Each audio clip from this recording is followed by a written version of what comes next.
અને આ તરફ દાહોદમાં પણ ભેળસેળ યુક્ત ખોરાક અને એનાલોગ પનીર સામે તંત્ર એક્શનમાં છે। તહેવારો આવી રહ્યા છે અને તહેવારો પહેલા ફૂડ વિભાગ દ્વારા દરોડા પાડવામાં આવ્યા। ફૂડ પોઈઝનિંગ અને ભેળસેળ રોકવા દુકાનો પર દરોડા પાડ્યા। દौलतगंज બજાર, ગોધરા રોડ, સ્ટેશન રોડ સહિતની જાણીતી ડેરીઓમાં સેમ્પલિંગ કામગીરી હાથ ધરાઈ છે। શહેરના 2 અલગ અલગ સ્થળોએથી પનીરના નમૂના લઈ પૃથ્થકરણ માટે મોકલવામાં આવ્યા છે। વધુ માહિતી સાથે સંવાદદાતા ધ્રુવ જોડાઈ ગયા છે ફોન લાઈન પર। ધ્રુવ, એનાલોગ પનીર, બટર કે ચીઝનો ઉપયોગ જો કોઈ કરતું હશે તો તેમને વિરુદ્ધ કડક કાર્યવાહી હાથ ધરવામાં આવશે।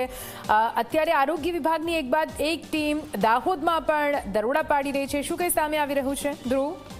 જે નિધિ, ચોક્કસથી દાહોદ જે આદિવાસી બાહુલ્ય ધરાવતો જિલ્લો છે ને, અહીંયા જે છે તે ભેળસેળ યુક્ત જે છે તે પનીર અને અન્ય વસ્તુઓ મળતી હોય છે। ત્યારે ગુજરાત સરકાર દ્વારા જે એનાલોગ પનીર પર જે છે તે પ્રતિબંધ લાદી દેવામાં આવ્યો છે। ત્યારે આજે વહેલી સવારથી જે દાહોદના ફૂડ અધિકારીઓ છે તેઓ એક્શન મોડમાં જોવા મળી રહ્યા છે। જે ફૂડ વિભાગની જે છે તે લાલ આંખ જોવા મળી રહી છે।